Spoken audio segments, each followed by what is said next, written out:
Yo, what's up, people? We are the Streethop Podcast, and I'm your host, 40 Fonz. Yo, I'm your boy K Stuck at 76. Where we have a special guest joining us all the way from the West Coast. I got Durrty Ghetto Keem. What's up, Durrty Ghetto? I'm doing good, man. How you guys feeling today? Good, man. Thank you for joining us, man. Show. I know it's early on in the West Coast. I'll be up at 5 a.m. It ain't too early. 5 a.m. Yeah, Right. that's kind of my style too. I'm an early riser myself, man. What about you, Slime? You early riser? Yeah, you early riser. Yeah, man. You know, A lot of get times, up and get it. yeah, a lot of times you waking me up because he be on Twitter and his shit. Arguing with He somebody. notifying my phone, waking me up in the middle of about 4 or 5. Yeah, you know, I gotta get my shots in early, man, and argue with folks. Word, Yeah. man. But thank you, Durrty, for joining us, man. We ain't gonna hold you too long. We're gonna get started with the interview. Yeah, man.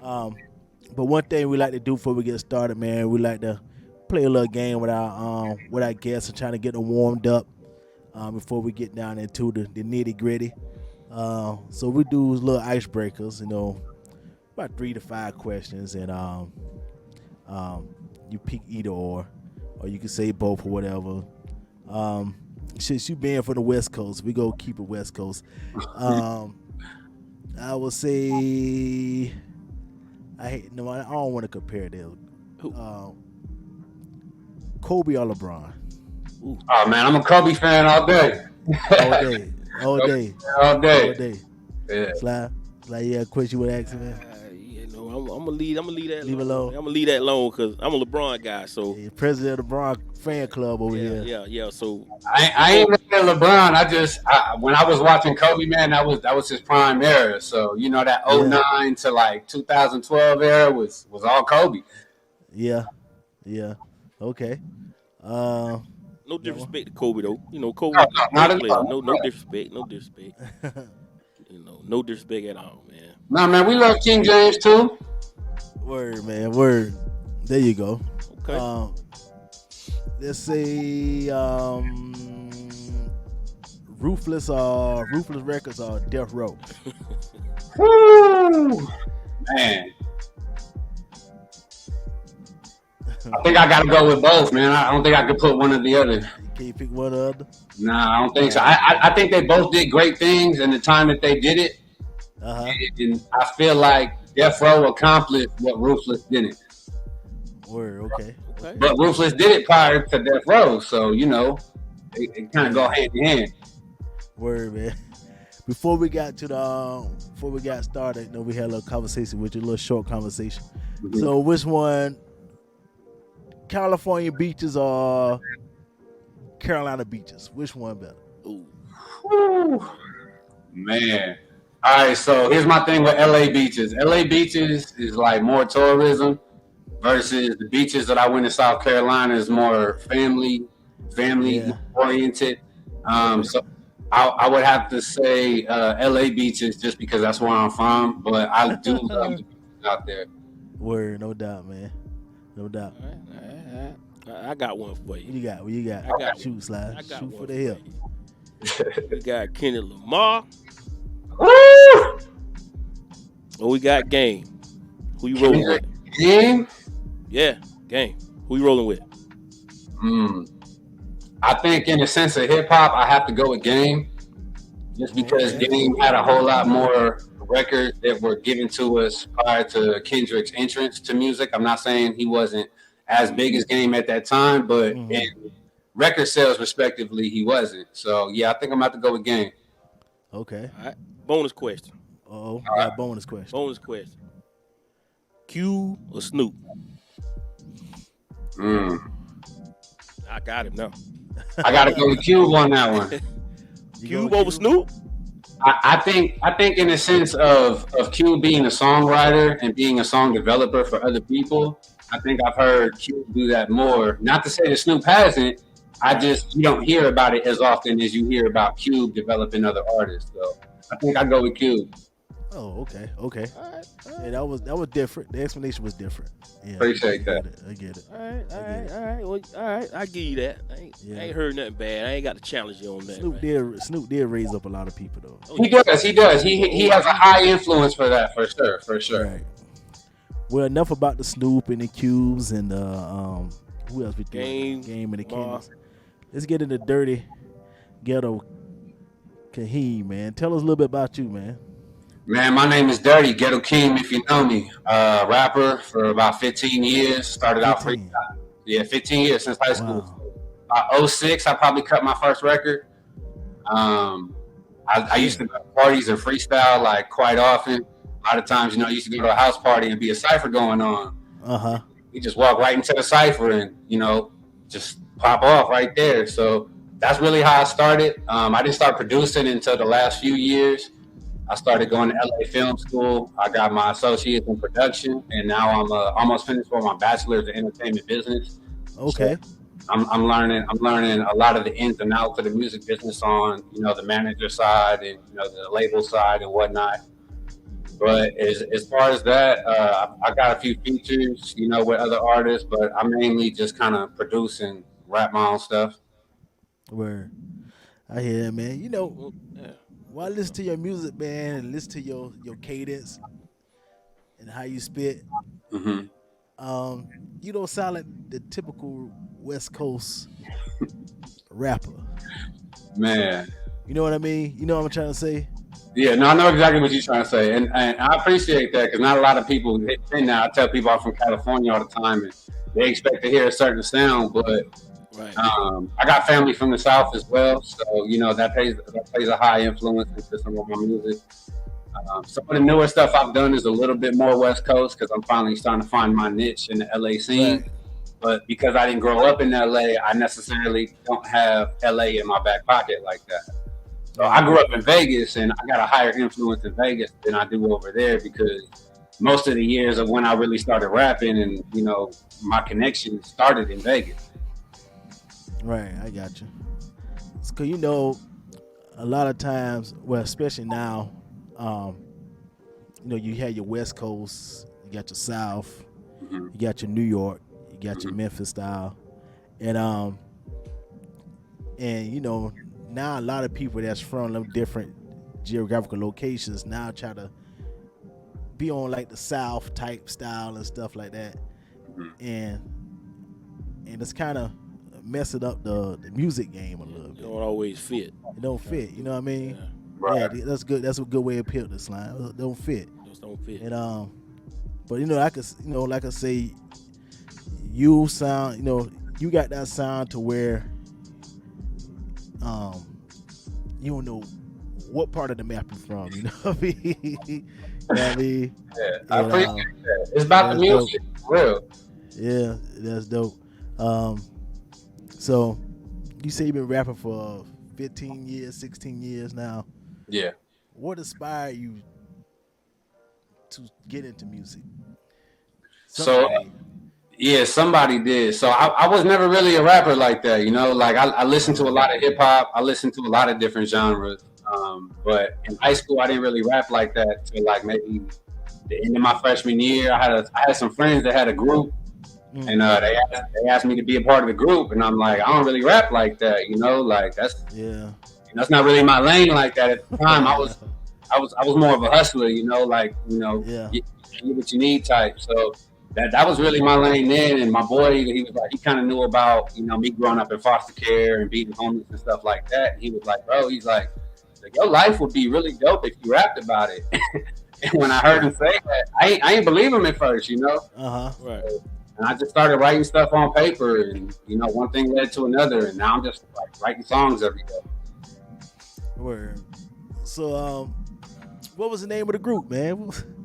Name of the group, Young Dipsets. So this is like, yep, I already knew the laugh was coming. I ain't ashamed to admit that though, because like at that time the Dipsets had a very high influence. A lot of the songs that were coming out. So I didn't pick the name. I just kind of jumped into it with them. But yeah, no, the name of the group was Young Dipsets. Young Dipsets. Mm-hmm. So I take it you took Dipset over the Locks and Verses. In hindsight now, I'm taking the Locks. I'm taking the Locks all day for sure. I think the Locks. Yeah. Well, it ain't even just that. I think the Locks kind of they were around, but I wasn't necessarily aware of their impact. You know, a lot of their records came out in their region, you know, before my time. So me being a California artist, I necessarily don't know about too many artists unless I go, you know, do the research myself. Right. I got you. So, um, how will you describe um the way your typical creation style of making music? How would you describe that? I'd have to say that a lot of stuff that happens within life, things that I go through and things that I see people go through and experience, or a lot of the main basis of what I like to make music around. I like music to be happy. I feel like you should learn something, you know, after listening to a certain artist or a certain song. I feel like stuff that happens in real life. Most of the stuff that I've made that people like, I didn't write in the studio. I wrote it working another job, or I wrote it being homeless, or I wrote it on the road, or I wrote it like, you know, having lunch. Like literally, I get song ideas that just pop in my head, and I just kind of take it from there. Right.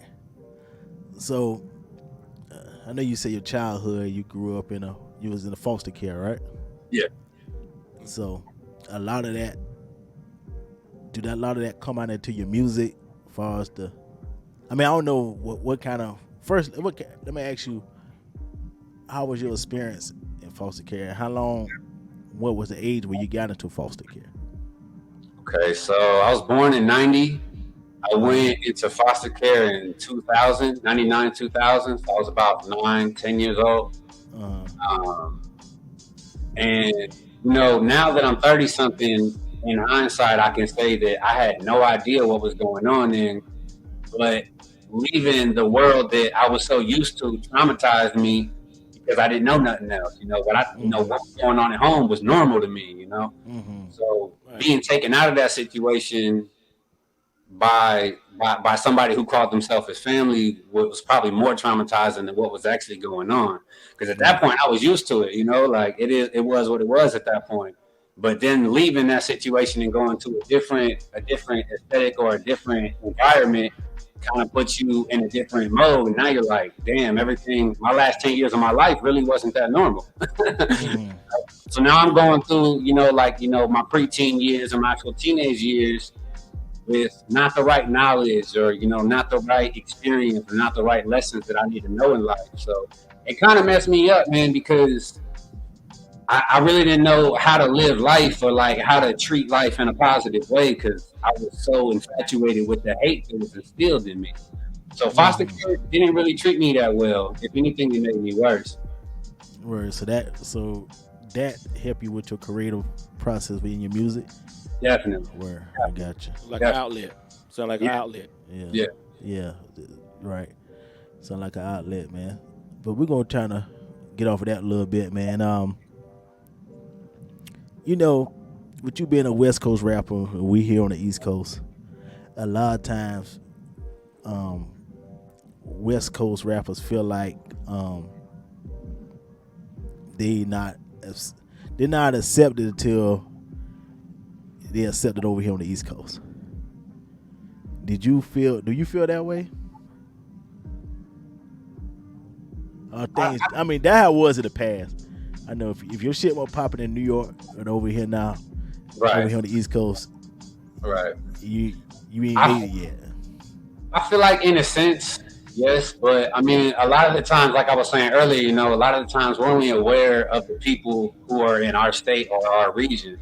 So in a sense, I feel like, yes, like if New York people knew about Durrty Ghetto Keem, I feel like there would be a sense of awareness brought to me from the East Coast. So I feel like once you get known in multiple regions, I feel like it adds to, your fan base or your actual supporters. Yes. But I wouldn't say that if they don't know me in New York, that my music won't play in New York, because I've done New York shows. So. Word, I got you. Word. Sly, you got something you want to ask me, Sly? Go ahead, I got it. Go ahead. Word, man. So you've been in the game for 15 years. Who were you most like to collaborate with? If you haven't already. Hmm. In reality, Yeah. I think that there's a few artists that I would mesh well with on a song. As far as how that would come about, it really just depends because I make music with different people for certain reasons. Like I don't Right. like making music with people who won't promote it or really won't do anything with it. Whereas I have people around me that I see every day that do want to do music, and Mm-hmm. people that I know that will actually take that music elsewhere. So I don't have a checklist on who I do music with. But if there was somebody that I could do music with today in the game, definitely Joyner Lucas. I fuck with Joyner tough. Yeah, Jonah good. Yeah, fuck with him. My boy King Envy, he's really dope. Uh huh. Let's see. I mean, obviously, Kendrick, Cole, some real lyricists, definitely, because I feel like I could at least be in the same ring with them. Yeah. Okay. All right. All right. So with you, going to the business side of it, the business management side of it, so to speak. Mhm. Um, how does that translate from? How do you wear both hats from the artist, then the business side of it, then back to the artist, and then back to the business side? How's that transition for you being, or can you kind of elaborate on how tough it is or how easy it is for you? I'm glad you asked that because I think that's probably the Mm-hmm. hardest thing to do is. I mean, I've been rapping for so long that really doesn't go anywhere. Like I pick it up and put it down whenever I feel like there's a need to write a song. But learning to go from artist to producer to businessman is the worst one because you need to know what hat to wear and when to take it off. Right. And Mm-hmm. Right. that is super hard because, when you first come into it, you don't necessarily acknowledge that. You just know that, okay, I'm talking to you as a producer now. And, that gets a little bit more attention than just being a rapper because everybody raps, but not everybody produces. Right. Right.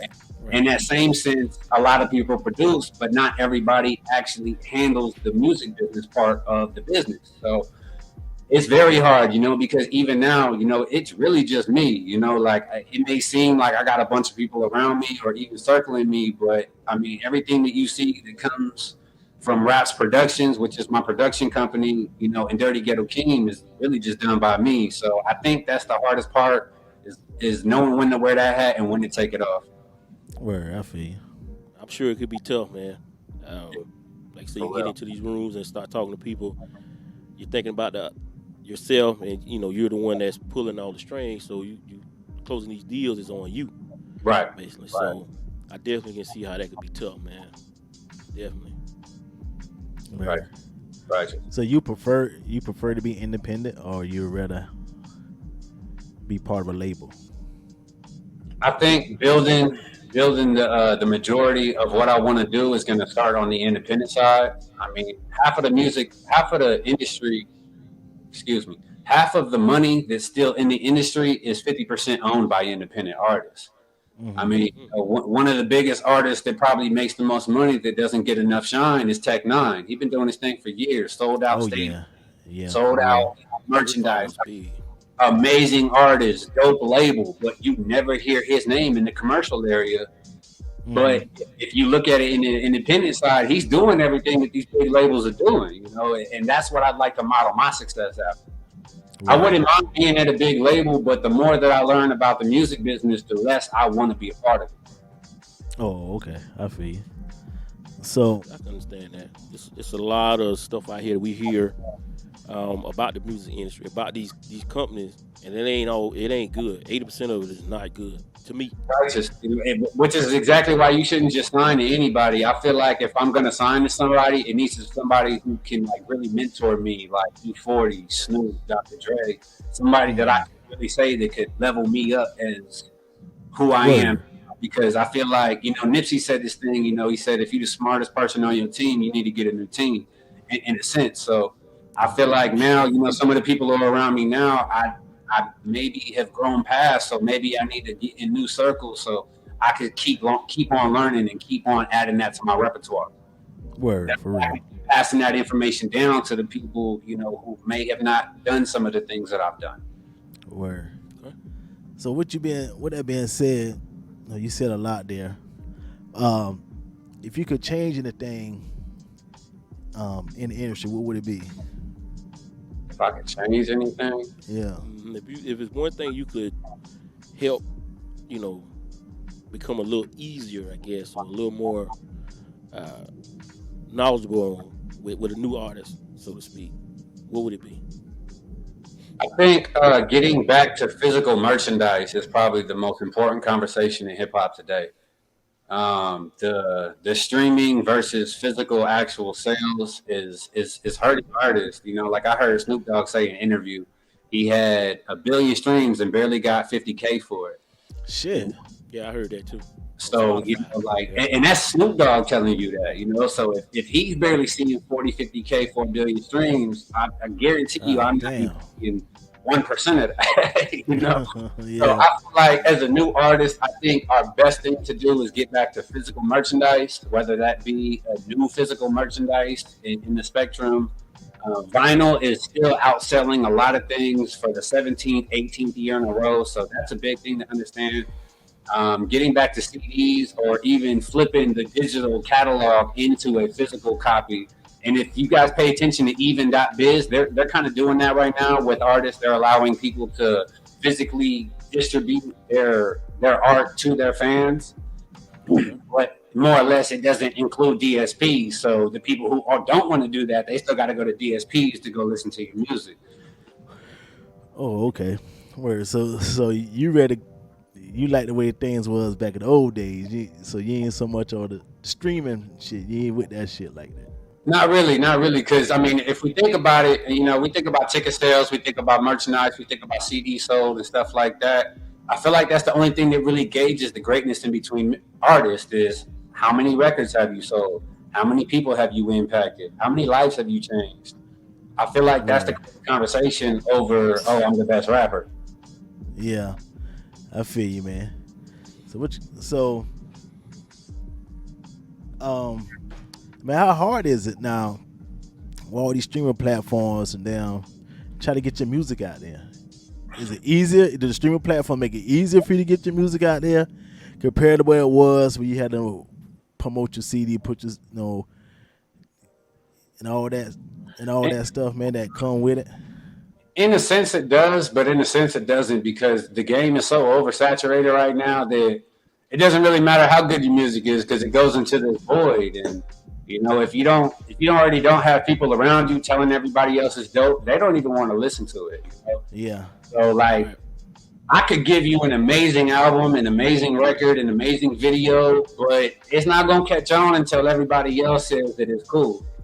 You know, so I feel like having other people promote your music is probably the best thing a new artist could do. But as far as just releasing music into the streaming world, it doesn't necessarily help you. If anything, it hurts you at this point. Because now the labels are looking at you like, oh, okay, how many records has he sold from his last release? You know, Hmm. how many people are actually following him and actively engaged in everything he does? How many people can you turn into $1 out of your views? Like you can have 100,000 views, but did you at least get 10 people to spend $10 out of those 100,000? If Right. not, what are you talking about? Where I got you.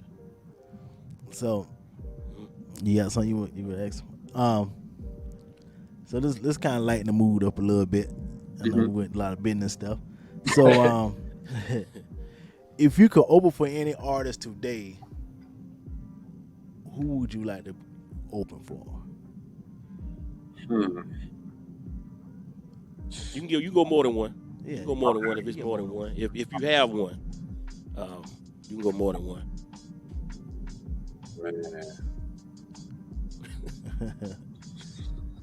I mean, in reality versus my dreams, it's probably separate people. But in reality, who would I open up for? Man, I like Who Kevin have you Gates. opened up for already? If you want to start there. No one probably notable that I should probably speak on. I've done a Yeah. few shows in Vegas that had somewhat headliner artists, but Yeah.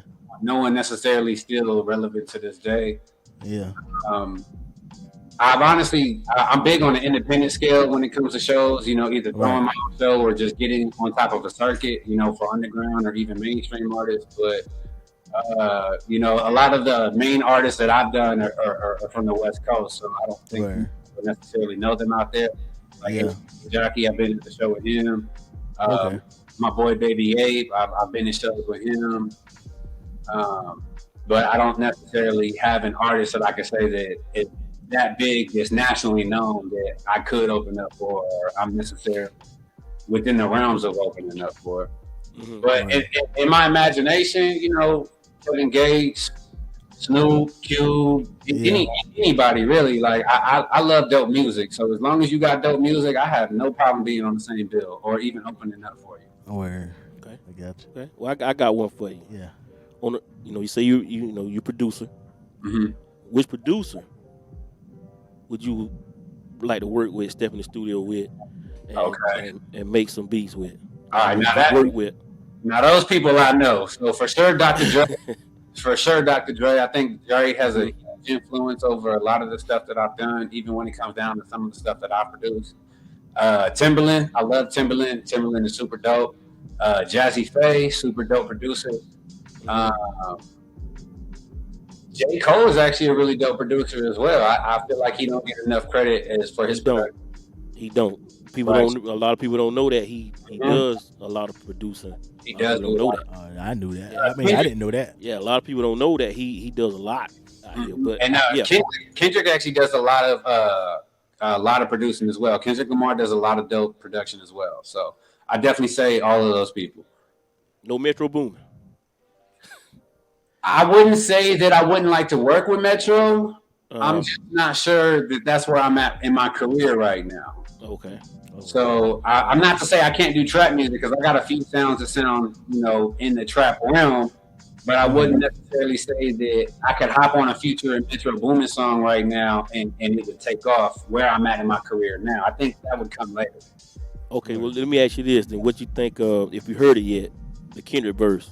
Oh yeah, So that's the hot thing right now. That's the hot thing. I thought that was gonna be the first question when I heard y'all say K. Dot. I was I like, was saving it. I was saving it till we kind of came back around to it. But yeah. what's your thoughts on that? And you know, what's your take on that? Because it's hot right now. It is. I think professionally, it's definitely welcome. I feel like the competition has always been there. I feel like Drake has kind of tiptoed around responding to Kendrick, and if he does, it's not going to be until months later on a project that the majority of us won't hear. Whereas I feel like J. Cole is probably the closest to get in the ring with Kendrick, bar for bar. Mm-hmm. I feel like if they two battled it out, I feel like at this point they just got to go bar for bar on a song and let us decide. Right. That or they got to get in the ring and fight it out. Either way. Right. But, I heard it. Yeah, I heard it. I listened to it. Yeah, no, I heard it. I heard every second of it. I haven't had the chance to listen to the entirety of the tape because that's how I listen to music, front to back, back to front, and then I give my opinion on it. But that verse, I feel like it's super great competition for hip hop right now. I feel like a lot of people are lacking that within their music. They forget that this is a competition, and not everybody deserves a participation award. Okay. Cause Word. I did get a chance to listen to it earlier today. Actually, I listened to the album. Okay. And that is the hottest song on there. Not just because, Kendrick was on there, spitting some heat. Bringing some heat. I think my boy Cole called a stray, but we're gonna leave it like that. But Right. I hope he responds. I hope Cole responds. I hope he responds, and I hope he, shoot his jab right back at Kendrick. Like you say, the competition. Mhm. We need that. That'll be hot for the summer. We do. We really do. I feel like in a sense of like if we saying that we're gonna be the best rapper, like we gotta prove why. Right. Word. Right. So let's talk about you, man. What were you like performing a record or making a record? I like doing both, actually. I feel like making a new record is like, me having a new baby. But when I go to perform these records, it's the only time that I still feel a little bit of nervousness, Is Oh, really? After 15 years? after 15 years, man, I've been performing since '09 at least, but getting in front of that new crowd and just, like earning their trust and earning, their likeness to the music, regardless of what they do with it after, I feel like is, as an artist, as a performing artist, is probably the most important thing is live shows and gaining a higher, or a new market, or, going to a new city and gaining a new fan. I feel like that's probably the best part of it is, actually getting out there and doing the shows, meeting the people, meeting the artists, meeting the producers, meeting the people who throw the shows. I think that's the best part of it. Writing a song has never been hard to me. Like completing a song, writing the hook down and getting the verses to it and even getting a fire beat, I feel like that's super easy to me now. But getting out there in the tour life and hopping on stage and having to earn their trust is a little bit harder than just trying to break a new record. Where? So with that being said, you down. You say you still get a little bit of nervousness when you go perform the record. For sure. What song would you say, you know what, this right here gonna get these motherfuckers? All right, so I got some new shit that just came out on. I just previewed a mic drop that I did out in South by Southwest on 6th Street. It's called The Dope Dealer's Baby. Yeah, it's not out, but it will be coming out, and it's in the essence of everything that I stand for in the musical sense. So it's called The Dope Dealer's Baby. It's a mic drop performance on my most recent on my Instagram page at We Have Cash. I feel like that is the foundation of where I want to go with music right now. Word. Okay. So let's talk about some of your music, man. Let's talk about Trust the Process. Okay. So kind of go into what inspired that song and why people should go to that song. So Trust the Process is a song that I curated. I produced that down to the sample. I wrote the songs. It has 3 verses on it, and I feel like it's very self-explanatory. And it was a future reference to myself. So if I ever get to a point where I'm like, man, fuck this shit, I'm tired of it, because like as an artist, like we 50% on and we 50% off. Right. So it's like, some days I be going back and forth with myself. So I had to write that song to let myself know that, yo, bro, you've done so much in the last 5 years that in 5 years from now you're gonna be looking at this like, man, this ain't shit. So, like I said, it's a future reference to myself. So if I ever get myself down, I'm going to go back and listen to Trust the Process. And exactly how it says, it'll all work out. Got to trust the process. Look back 5 years. Let me check the progress. It's just, that was a note to myself, and hopefully other people gain that same interpretation. Word. Built to Win. Hey. I see that brought a smile to your face. Yeah. So I produced that one as well. And I feel like that was like a next level beat for me. I necessarily haven't heard something like that within the music spectrum lately. And I did songs like Trust the Process and Built to Win because a lot of artists won't, a lot of artists just kind of want to give you what's kind of been recycled within the last 5 to 10 years. And I'm not mad at that if that's where you want to be at as a lyricist or even as music, but I like to provide records that I feel like nobody else would do, just so I can own that sound and say, hey, like I'll go perform that and they'll still like it. It's still hip hop, but it's a different alternative of that hip hop. It gives you that boom bap feel. Word. Dope explanation, man. Huh? Dope explanation on that, man. Word, for real. Let's see. Showtime. That's also a favorite of mine. So I ain't gonna lie. So like from Showtime to Trust the Process are my favorites of the album. Built to Win and Abracadabra are up there too, but I was more impressed with how some of the other ones came out. Yeah. So Showtime, I keep hearing from everybody that Showtime is their favorite song from that album. And I was really sitting there watching the Little Rascals one day. I was sitting there on the couch, And like in the essence of what that movie was, it's like, you know, a bunch of dirty ghetto kids that literally Uh, had no resources, no nothing, and built an empire around them and still ended up winning against all odds. uh, And I took that idea and I just kind of stole it from them, you know, and I just kind of flipped it and put it on, you know, Dirty Ghetto. So that's word. it's showtime, man. Like, you know, put your hands up, motherfucker. We finna get it on. Like right. But yeah, Word, man. that's one of my favorites as well. Word. Um. So, 15 years in the game now. Going Mhm. to 16 going on 16. Yeah. I know you ran across a lot of people within your musical career. Uh, Mhm. what was some of the best advice that you be given on your musical journey? Some of the best advice I've ever got was, for one, make the music for you. You know, like you can try to penetrate a certain market or try to penetrate, you know, certain people with your music, but if you don't physically love it yourself wholeheartedly, ain't nobody else really gonna, you know, pull to it either. And also, save some for tomorrow, man. You ain't got to do everything today. Word. A lot of some of the greatest music that I've made happened with me letting it digest over time. You know, Mm-hmm. like I listened to some of my music that I did, you know, 5, 10 years ago, and I'm like, so. And then I listen to stuff I've done within the last 5 years, and I'm like, yo, I love this shit. Like, Right. and I love music. Like, I love funk. I love soul. I love oldies. I love jazz. I love rock. I love rap. I love all of these genres. You know, it's not just necessary. If anything, I listen to hip hop less. I listen to other genres more because I am a rapper and I don't want to hear rap all day. If anything, Right. I Right. hear this other music and then I kind of want to attribute to myself into the rap world, so that way I have my own outlook on it and I'm not talking about what everybody else is. Mm-hmm. Word. Interesting take.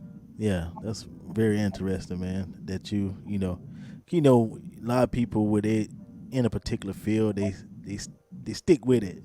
I Hmm. mean, like you said, you kind of you I step like. away I from love it. being Yeah, versatile, man. I feel like I yeah, do so yeah. much. Like Right, you got Forever Flow, then it goes, you know, to Showtime. Then you got Getting Chicken on that record, and Getting Chicken is a crazy record, but then it stands right next to Sliding, and like they're all standalones. Like you can listen to that album as a single, and probably fuck with each song independently just by itself. word. You know, Danny Brown, Hmm. he was on Drink Champs a couple of weeks ago. And he said something kind of interesting, man. And you know, I said, you know what, he's right for what he said. And he was like, they asked him the question, like, who you listening to now? And he was like, well, I listen to hyper pop. And Okay. nobody knew what the fuck that was. I ain't know what the fuck I it ain't was. know. Yeah, I've never heard Hyper. Never heard of that shit. Yeah. So everybody like confused, like, what the fuck is hyper pop? So he listed a couple of artists that I can't remember by name, but he Okay. said, but he says he don't listen to the rap and all that stuff because he don't want to hear nobody talk about fucking this girl. Uh, so girl talk about fucking fucking they nigga. Right. Somebody try to sell them drugs, Right. get them high all the time. So I you feel say, like you know, I guess that's his way of giving him his Break. break and Yeah. therapeutic moment from hip hop and stuff. Mhm. And you know, I listen to a few of your songs, and I don't really hear that much. You promote that type of stuff in your music. A lot of your stuff telling a story about about your trials and tribulations and how to win and how to improve and stuff. Be better Right. from it. Right. But how you feel about what he said though? I mean, I'm not against what he said, but that's only because what I've seen, you know, in the last 10 years, it's 2024. Like, I want to say from like 2012 to like 2018, the span of music was just one sided. So I kind of agree with that because I don't want to hear that stuff all day either. Like, those Yeah. aren't, like, I love hyper hip hop and upbeat stuff that makes you dance and make you want to move fast and stuff like that. But you got to be saying something, or else you ain't gonna keep my attention. Right. And I feel like I always wanted to be the artist that, hopefully music lives after I go. Like I Right. learned that from Pop. I learned Timeless. You want to make timeless music, basically. timeless music, like stuff you can Okay. listen to today and then listen to it tomorrow and feel completely different about it. Right. So I I know. kind of agree with that. Like I feel like a lot of rappers only advertise one side of it versus what we really go through. I know my co-host K Stuck here, man. He be hard. I don't want to say hard, but what he's saying is I'm not gonna talk down on him. I'm not gonna talk bad about it. But what he said is true. What he's saying is true. Like a lot of these, not taking nothing for the lady rappers, because some of them can rap, Yeah. but some of them are more, I guess you could say, sexualized, and So they bringing the shaking ass, man. That's Right. it. Just shaking their ass, ain't and- doing nothing else. So, do you find the type of music that you put out harder to get in this space now where everything's so sexualized, or you gotta have something for TikTok or somebody to dance to? Man, I feel indifferent on this because as different as my music is, it's still hard to like get their actual attention and keep it. Whereas most of the stuff that's out there is the same. So when I drop something, I'll get a certain amount of eyes on it. But because it's so different compared to everything else, it stands by itself. It's not nothing that you could kind of put one artist or one attribution of one region on that. So I feel like it stands out by itself, but it also doesn't get as much recognition as it should because so people are so in love with the sexualized music and money music. But in reality, when you actually go to school and you learn this stuff, you learn that most of the people that get $1 million barely see 100,000 of that if they lucky. Shit. So in reality, it doesn't sound as great. But in La La Land, of course it sounds great.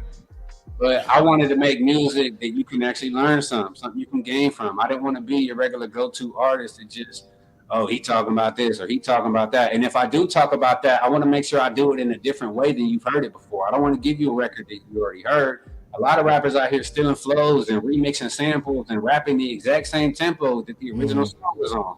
So I'm like, man, nah, that ain't dirty. I can't do that. Or so you think about ghostwriting? I think ghostwriting is cool as long as you credit the actual artist. I don't. Okay. I mean, you listen to a lot of records, and if you and that's another reason why we need to get back to physicals, because physicals you have to go through it and see who wrote the song. You can see who produced it. You can see who went through and did underlays on it. You can see all that. Nowadays, it's just the face to it, and it's just like, oh, okay, well he out front, so he must be the man. But in reality, true wealth you ain't gonna see. Word. yeah. So Durrty Ghetto Keem, right? Mm-hmm. Let me ask you this: if NPR come to you today and say we want you to do a tiny disc, what you putting out there? I think you got 10 to 15 minutes. So 10 to 15 minutes. All right, so look, Showtime for sure. The Durrty Anthem, Getting Chicken, Sliding, Trust the Process, and Speak on It and Dope Dealer's Baby, with 2 songs that are not out yet. So 6 songs. So one of those, I mean, they normally only do like 2 or 3, but I feel like Showtime would probably be my number 1 pick. Number 1 pick. Mm-hmm. Word. That's a good question. The tiny disc, yeah. I love That's Tiny. my heart right now. Yeah, I like it too, man. I love it, man. What was the most recent one? Oh, Scarface. Did you guys catch that one? Yeah. I caught Scarface, Jeezy. He is. This Now right, Big Daddy Kane. this Oh, I guy, got that one. I haven't seen that one. this guy right here, the biggest Scarface fan on the planet. I love Scarface, man, for real. Man, listen, grew up on that, man. Came out finding my way when Scarface was out, man. Back in the day, Mr. Scarface. Mm-hmm. So yeah, man. So let me ask you this, to piggyback a little bit off of what my co-host asked you too, man. The state of hip hop right now. I know you kind of touched on it a little bit, but I want to get like your real thought, your 100% focused thought on what you think the state of hip hop is in right now. And if you had something to change about it, what would it be? I think you kind of touched on it, but I think we just need to get back to real artistry. okay. I think simple and plain. I feel like a lot of artists or a lot of rappers, they like to, use other people's styles. And while you can use that to be influenced by it, you still got to kind of sharpen your own style up out of that. So I feel like if a lot of artists just kind of get back to writing original songs and original vibes that they actually believe in, I feel Mhm. like that's where the music should go. Trying to copy somebody else and trying to do what's already been done is through. Like, even as a music artist, I don't want to hear something that I already heard last year or I know where the sample came from and stuff like that. So I feel like just developing yourself is more important than anything. Okay. Word. All right. So what's next for you, Durrty? Man, some new music. Hopefully working on some more features this year, getting some more shows underneath my belt. I'm definitely going back to South by Southwest next year, so that'll be my third year in a row going there. South Um, by Southwest. yeah, so it's an independent music festival out in Oh, okay. Yeah, Tell us yeah. I about heard, I that. heard about That's the I first heard time I about heard it a it. few times, but Austin, Texas. Yeah. How far Yeah. they go out? I mean, Say again? it says South by Southwest. It is something that's on the strictly on the West Coast. No, no, no. So it's based in Austin, Texas. The actual, Okay. it's Okay. downtown Austin, and basically people from all over kind of come out there. But like even some of the people that even went this past year or this year, they're even saying that Rolling Loud is kind of taking over their event now because there's not as many people popping out. Which I agree. But it's again, you got independent versus labels. It's two different Yeah. ballgames. So, yeah, um, yeah. but yeah, just getting back to that originality and just getting back to people that actually learn from rappers that came before us. Like not all of us gonna have it figured out, but you do gotta have some sort of plan or some sort of direction or vision of where you want to go with it. Okay. So when they usually do the South by Southwest thing? What's So it happens every March. Every okay? year is different. If you get on their Instagram, it's SXSW, Yeah. South by Southwest, just like Okay. that. And Okay. and you'll actually get to see all of their events. They do panels, which are really great to get advice and get stuff from like A&Rs and label managers and stuff like that. So that's kind of cool. They kind of give you a little ear out. I think Timberland did some open ear listening where my boy King Yoshi went in there and got to play his music for him, and literally Timberland sitting right there and he vibing, dancing like back and forth, like giving real feedback in real time. So it's really great if you're an up and coming artist or just an established artist already who just want to jump off in the independent life and kind of see where that's at. It's a great event. I mean, I think I met 300 to 500 people just while I was out there downtown. Shit. Yeah, Damn. yeah. Yeah, I've definitely heard of that South by Southwest before. They play a lot of their stuff on XM too. Oh, Yeah. really? Yep. Yeah, they Okay. have some of the shows, the live shows, performances, stuff like that on XM also. So Mhm. I've heard of it. Definitely There heard there of were that. actually some notable figures that were out there, like Trap Beckham was out there performing. Sauce Walker was out there performing. So there were some people that were out there that Yeah. already established and still come out there just because it's a great market to be in. It's like for a weekend. It's like a Yeah, whole like weekend event. No, it's about a week. It's Like a anywhere week. from 5 to 8 to 10 days. It varies every year, Oh, okay. Okay. but it's about 8 days, so about just over a week. Where South by Southwest. I gotta look that up. Yeah, definitely. definitely, yeah, I definitely was heard about actually it on at South by XM. Southwest when Heart of the Streets got with me to come and do the interview. So I was Oh, like, cool. okay. It actually worked out perfect. That's why I was asking where you guys were based out of because I wasn't sure. I went to go look at you guys' pages and I couldn't find a location. So I was like, man, I know they're on the East Coast somewhere. Yeah, We got to put a location on there, yeah, man. down Yeah, in for South sure, for Carolina. sure. Yeah, for sure. Um. So man, yeah, where can people find your music? So I'm on all platforms right now. Safe and Sound is out on all platforms. It's in over 250 markets. Apple Music, Spotify, Tidal, YouTube, all of the above.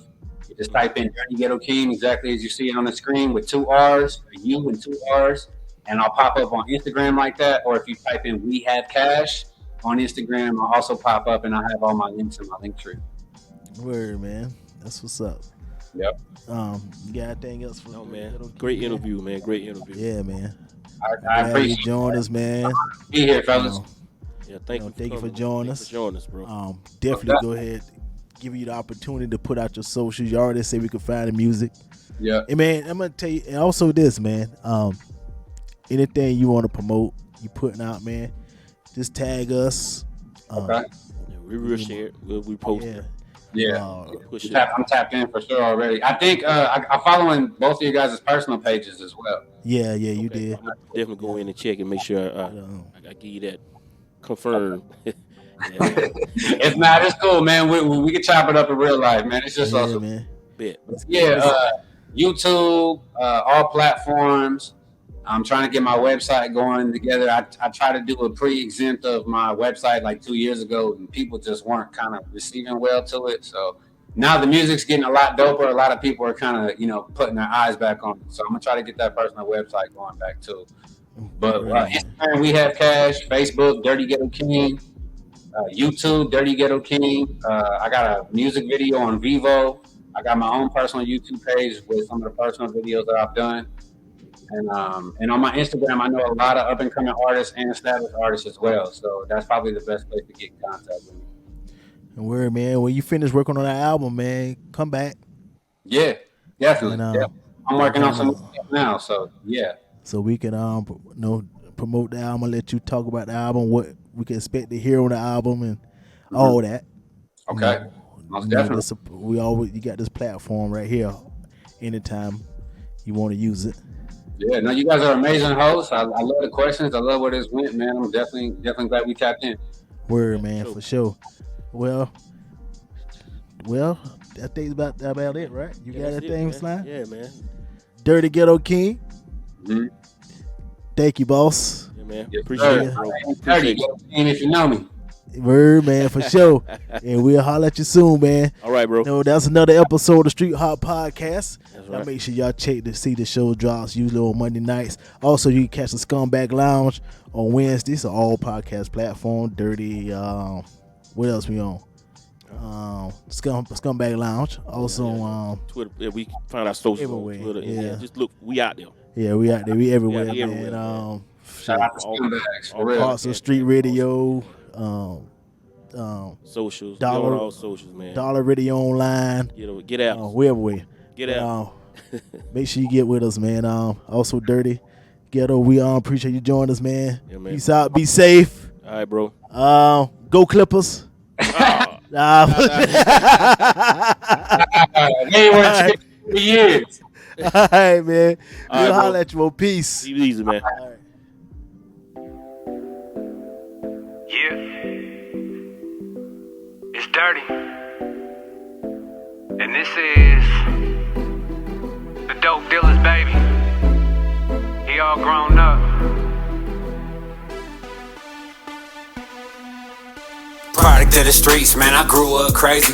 Grew up crazy, grew up crazy. Straight up out the 90s, I'm the dope dealers, baby. Dope dealers, baby, I'm the dope dealers, baby. Product of the streets, man, I grew up crazy. Grew up crazy, grew up crazy.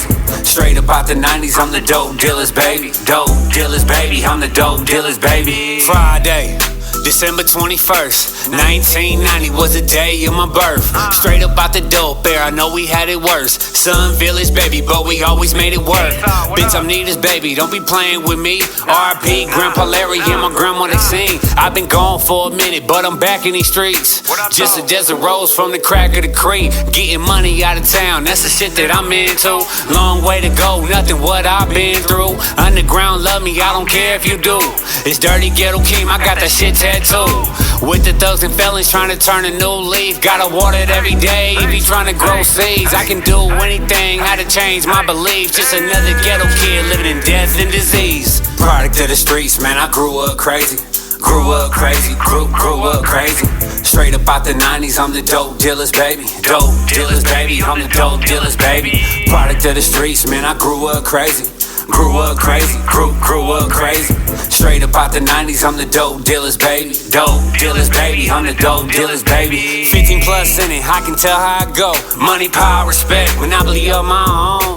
You only ever good as your last transaction. So I keep that bond for customer satisfaction. I ain't ran from shit, baby, but the ghetto bird. You win some, you lose some, but it's lesson learned. They only choose God cause they seen heaven first. My boys doing time like State and Leavenworth. What's a goat to a shepherd? We calling them livestock. Steady pocket watching, don't worry what I got. Whipping in the kitchen, product making the eyes pop. The dope dealers, baby, we ain't doing no price drops. Either you got it in you or you motherfucking don't. Either you understand me or you motherfucking won't. You really getting money or you really fucking broke. Boogie Bandits and Marks, man, you better choose one. Dope dealers, baby, I'm the dope dealers, baby. Product of the streets, man, I grew up crazy. Grew up crazy, grew up crazy. Straight up out the 90s, I'm the dope dealers, baby. Dope dealers, baby, I'm the dope dealers, baby. Product of the streets, man, I grew up crazy. Grew up crazy, grew up crazy. Straight up out the 90s, I'm the dope dealers, baby. Dope dealers, baby, I'm the dope dealers, baby.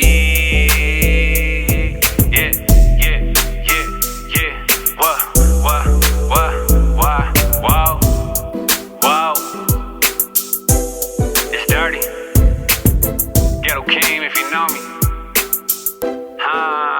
Once again, we back. Content Condo.